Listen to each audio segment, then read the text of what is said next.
তুমি আমার সাথে দেখা করবে না? কেন করব? কেন করবা মানে কি? আমি বুঝতে পেরেছি সিদ্ধাত রেগে যাচ্ছে। রাগলে রাগুক, এটাই তো চাই আমি। চাইব না কেন? এই মেয়ে তো নিজেকে মহারানী ভাবে, যেন আমি তার কেনা গোলাম। যখন যা খুশি বলবে তাই করতে হবে। উঠতে বললে উঠতে হবে, বসতে বললে বসতে হবে। কেন? হ্যাঁ, আমার কি কোনো ইচ্ছে থাকতে পারে না? কোনো কথা থাকতে পারে না? সবসময় ওর কথাই শুনতে হবে আমাকে? আমার কথা কবার শুনে এসে? তাই রেগে যাচ্ছে বুঝেও কিছুই বললাম না। আমি চুপ করে রইলাম। ফোনের এপাশ থেকে শুনতে পাচ্ছি সিদ্ধাত জোরে জোরে নিঃশ্বাস নিচ্ছে, হয়তো রাগ নিয়ন্ত্রণের চেষ্টা করছে। আমার আর ভালো লাগছে না। আমি চটপট বলে উঠলাম, আমার একটা কাজ আছে, আমি এখন দেখা করতে পারবো না, এটাই আমার শেষ কথা। আজকে তোমার কি কাজ শুনি? আজকে তো শুক্রবার, অফিস বন্ধ। অফিস বন্ধ থাকলেই যে আমার কাজ থাকবে না সেটা তো কোনো কথা না।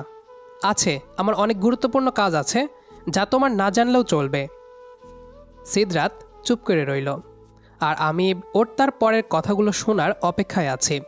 অনেকটা সময় পরও কিছুই বলছে না বলে আমি আবার বললাম, তোমার আর কিছু বলার আছে? বলার থাকলে তাড়াতাড়ি বলো, না হলে আমি রাখছি। আমার এত কান পেতে বসে থাকার মতো সময় নেই। তা থাকবে কেন শুনি? আমাকে তো এখন আর সহ্য হয় না, তাই না? আমি বুঝি তো, সব বুঝি। নতুন মেয়ে পাইছো, তাই তো?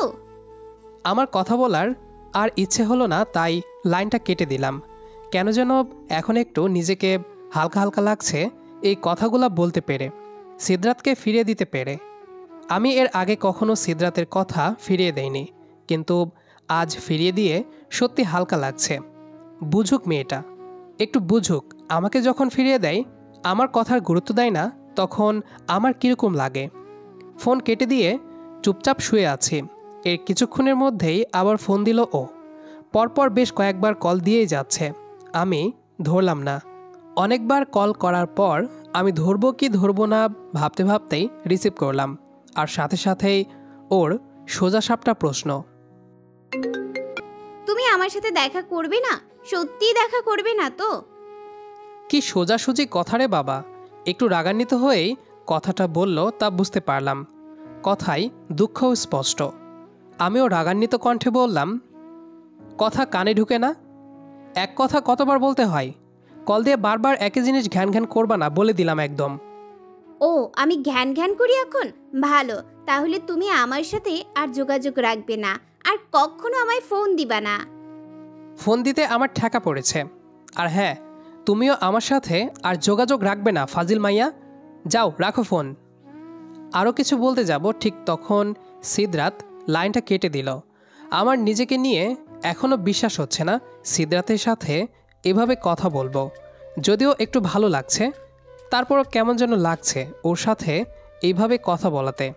ও হয়তো চিন্তা করতেও পারেনি আমি এইরকমভাবে কথা বলবো। যে কখনোই ওর কোনো কথা ফেলেনি, সে কিনা আজ এভাবে বিরোধিতা করলো। ও হয়তো এসব ভেবেই অবাকের শীর্ষে চলে যাবে। যাক, তাতে আমার কি, যা হয়েছে ভালোই হয়েছে। এইসব ঝাড়ি খাওয়ার, এটা করো ওইটা করো না, এটা করলে দোষ ওইটা করলে দোষ, এসব প্যারা আর ভালো লাগে না আমার। অন্তত এসব থেকে তো মুক্ত আমি। হ্যাঁ, আমি এখন স্বাধীন। ভাবতেই অবাক লাগছে।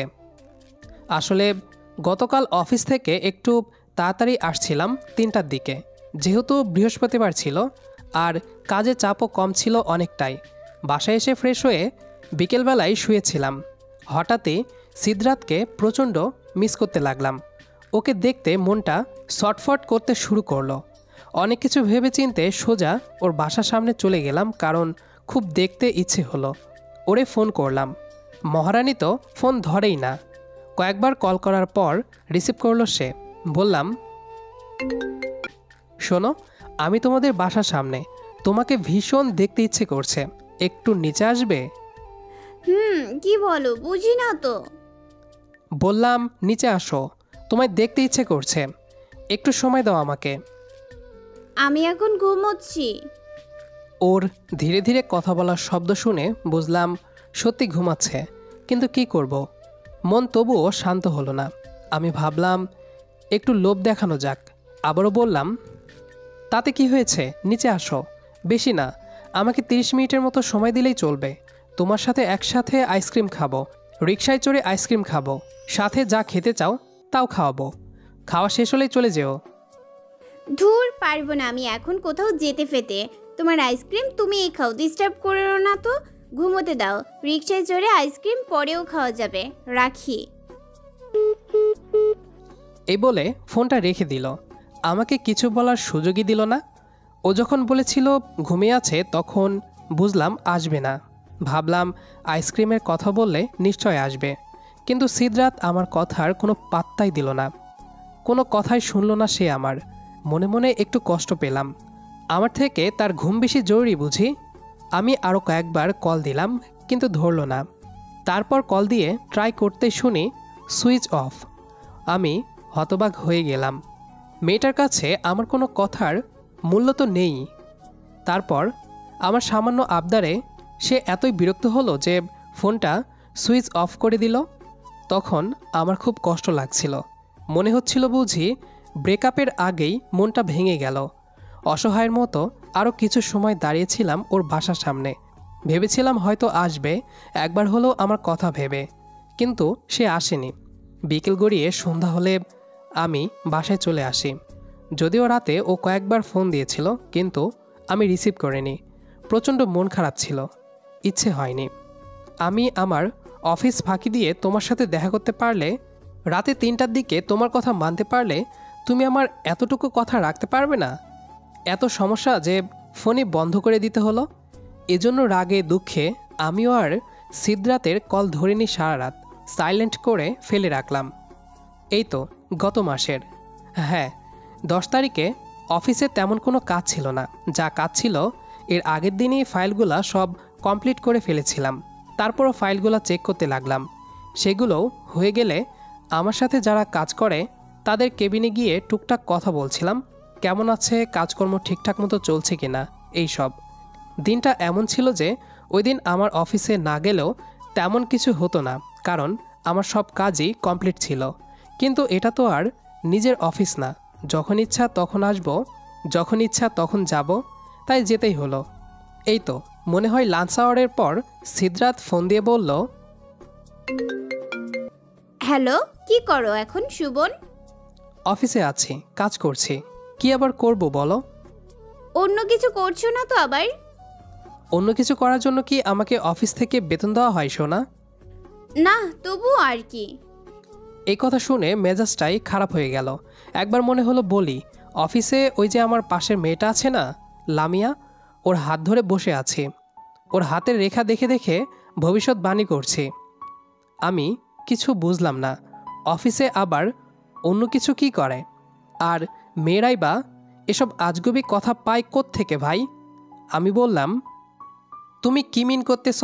কী সব ফালতু কথা এসব? না কিছু না, আজকাল তো পুরুষ মানুষদের বিশ্বাস করাই যায় না, কখন যে কি করে ফেলে। তো আমাকে বিশ্বাস করো না তুমি? কথাটা খুবই নিখুঁতভাবে এড়িয়ে গেল সে। এড়িয়ে বলল, আচ্ছা বাদ দাও, তোমার কি এখন কাজের চাপ বেশি? লাঞ্চ করেছো?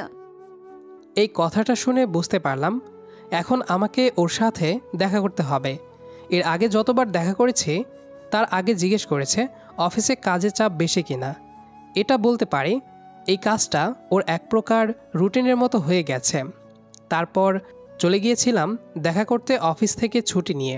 ও আগের থেকেই বলে রেখেছিল কই দেখা করতে হবে, সেখানেই চলে গেলাম।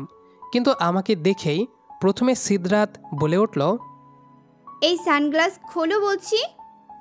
হ্যাঁ কি বলছো, কেন? তোমাকে না বলছি সানগ্লাস চোখে না পড়তে। আমি থাকলেও পড়বে না, না থাকলেও পড়বে না। পরবো না কেন? সানগ্লাস পরলে কি হয় বুঝি না, ধুর। তুমি মনে করছো আমি কিছু বুঝি না? সানগ্লাসের ভেতর যে কত রকমের শয়তানের হাড্ডি আছে সেটা আমি ভালো করেই জানি। সানগ্লাস পরে অন্য মেয়ের দিকে তাকাও যাতে আমি দেখতে না পাই, আমি সব জানি। আমি ওর কথা শুনে এতটা অবাক হলাম বোঝানোর মতো না। এসব তো আমি কখনো কল্পনাতেও চিন্তা করিনি। আরে এই মেয়ে বলে কি? এরপর থেকে আমি সানগ্লাস পরা বাদ দিয়ে দিয়েছিলাম। মেয়েদের মাথায় যে কত কিছু ঘোরে তাদের মনে যে কখন কি চলে তা বোঝা মুশকিল। আরেকদিন রাত 2:30টায় আমি তখন মরার মতো ঘুমাচ্ছি। সারাদিনের পরিশ্রমের পর যেন বহু কাঙ্ক্ষিত বিশ্রাম, কি যে শান্তির ঘুম ঘুমাচ্ছিলাম, তখনই সিদ্ধার্থ আমায় ফোন করে বলে,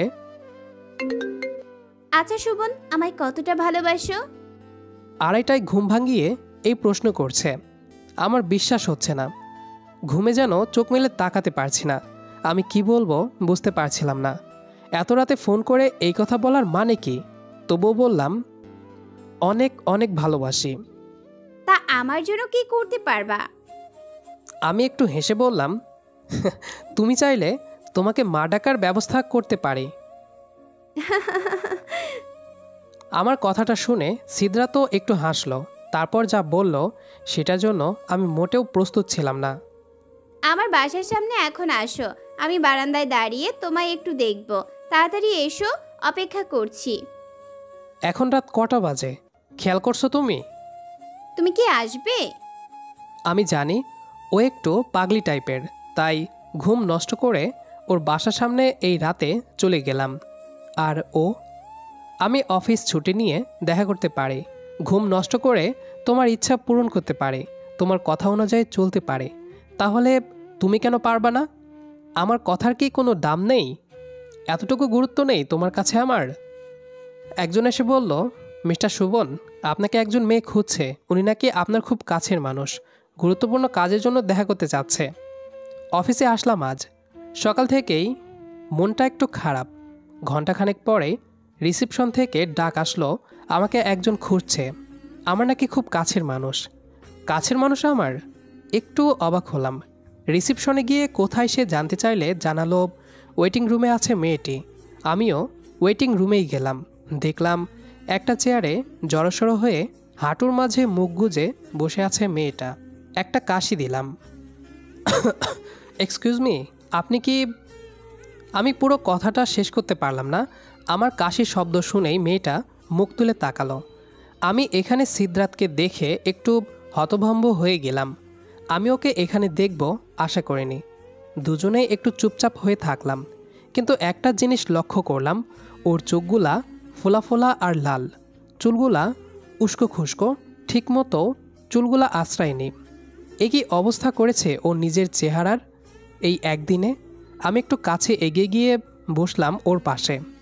ও আগে বলতে শুরু করলো, নতুন কাউকে পেয়েছো, এখন আর ভালো লাগে না আমাকে, তাই না? কান্নাজড়িত কণ্ঠে কথাটা বলল সিদ্ধার্থ। যদিও সকাল থেকে মনটা ভালো ছিল না, তবুও ওর কথাটা শুনে কেন যেন একটু হাসি পেল। না, এই মেয়ে দেখছি এখনও ঠিক হয়নি। আমি কিছু বলতে যাব তার আগেই সিদ্ধার্থ আবার বলল, আমি অনেক জ্বালাতন করি তোমায়, তাই না বলো? আমি ওর কানে কিছুটা চুল গুজে দিয়ে বললাম, একটু একটু। একটু একটু না, অনেক বেশি জ্বালাতন করি। আমি জানি, আমি আসলে বুঝতে পারিনি তোমার অনুভূতিটা। আমি যখন তোমার কথা এড়িয়ে চলি, তোমার এই রকমই কষ্ট হয়। আমি সরি সুবন, আমি এখন থেকে তোমার সব কথা শুনবো। এই প্রমিস করছি, আমি তোমার সব কথা শুনবো। এই কথাটা বলেই সিদ্ধার্থ কাঁদতে লাগলো। যাক, অন্তত মেয়েটা বুঝতে পারছে। আমি হেসে বললাম, আচ্ছা হয়েছে, থামো এখন, আর কেঁদো না। চলো এখন আমার সাথে। নিশ্চয় কিছু খাওনি, আর চেহারার এই কি অবস্থা করেছ? এই কথাটা বলতে না বলতেই সিদ্ধার্থ আমায় জড়িয়ে ধরে কাঁদতে লাগলো। কি করছো? ছাড়ো, এটা অফিস, কেউ দেখে ফেলবে। পাগল হলে নাকি? এই বলে ওকে আমার থেকে ছাড়িয়ে অফিসের ক্যান্টিনে নিয়ে যেতে লাগলাম। অমনি লামিয়ার দিকে চোখ গেল। বাহ, আজ লামিয়া শাড়ি পরেছে। তোমাকে খুব সুন্দর লাগছে লামিয়া। আমার কথাটা শুনে সিদ্ধার্থ আমার দিকে ভয়ঙ্কর চোখে তাকালো। আমার মাথায় এই বুদ্ধিটা আসেনি, গার্লফ্রেন্ডের সামনে অন্য মেয়ের প্রশংসা করতে নেই। আমি পরিস্থিতি সামলানোর জন্য সিদ্ধার্থকে আস্তে করে বললাম, এভাবে তাকিয়ে আছো কেন? আরে তুমি আমার সুন্দরী, তুমি তো আমার সীমার মাঝে অসীম। সিদ্ধার্থ কিছু বলল না, কিন্তু ওর তাকানো দেখে বুঝতে পারলাম মনে মনে হয়তো বলছে, সময় আসুক, সুদে আসলে সব বুঝিয়ে দিব, তোমায় পরে দেখে নিব। গল্পটি এ পর্যন্তই। আমাদের আজকের গল্পটি আপনাদের কাছে কেমন লেগেছে সেটি অবশ্যই কমেন্ট করে জানাবেন। দেখা হবে আবারও নতুন কোনো গল্প নিয়ে। সে পর্যন্ত আমাদের সাথেই থাকবেন। আর পুরো গল্পটি শেষ পর্যন্ত শোনার জন্য সবাইকে অসংখ্য ধন্যবাদ।